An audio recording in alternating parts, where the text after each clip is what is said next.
ফরিদপুরের ভাঙ্গায় ফুটবল খেলার মাইকিং করা নিয়ে 4 গ্রামবাসীর মধ্যে সংঘর্ষে শতাধিক আহত হয়েছে। গ্রামবাসীর সংঘর্ষ নিয়ে জানবো। ফরিদপুর থেকে যুক্ত হচ্ছেন সহকর্মী মাসুদুর রহমান। মাসুদ, এখন কি পরিস্থিতি? গ্রামবাসীর মধ্যে সংঘর্ষ অব্যাহত আছে কিনা বা প্রশাসন কি বলছে? এখন পরিস্থিতি স্বাভাবিক, কিন্তু থমথমে থাকার কারণে এখনো এই মুন্সিরাবাদ যে বাজার, সেই বাজারে পর্যাপ্ত পুলিশ মোতায়েন রাখা হয়েছে।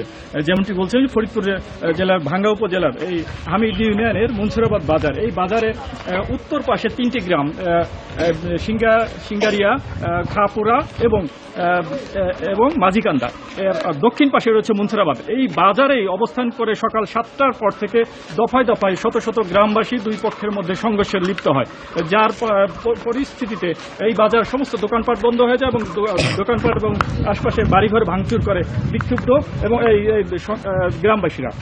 তুচ্ছ ঘটনাকে কেন্দ্র করে গতকাল সন্ধ্যায় তারা এই বাজারেই দফায় দফায় ইট পাটকেল এবং দেশীয় অস্ত্র নিয়ে সংঘর্ষে জড়িয়ে পড়ে। ঘণ্টাব্যাপী সংঘর্ষে শেষে পুলিশ পরিস্থিতি নিয়ন্ত্রণে আনে।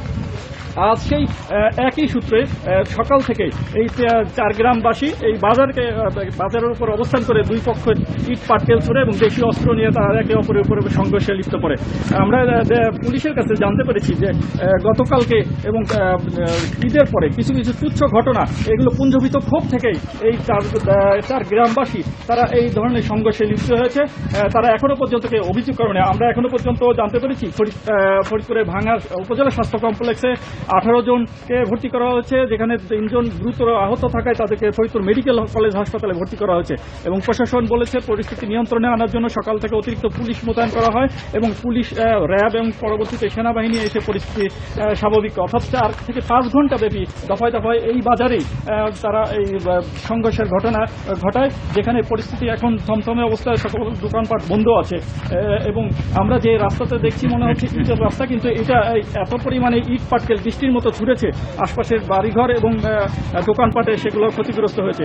আমরা কথা বলেছি ফরিদপুরে ভাঙ্গার ভারপ্রাপ্ত কর্মকর্তা মিজানুর রহমান।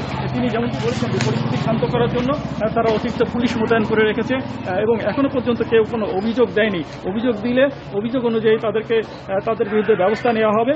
আর এমন আরও যাতে পরিস্থিতি অস্বাভাবিক না হয় এবং এই পরিস্থিতির তৈরি না হয়, সেজন্য তারা পুলিশ মোতায়েন রেখেছে। পাশাপাশি র্যাব এবং সেনাবাহিনী তারা তাদের কার্যক্রম পরিচালনা করছে।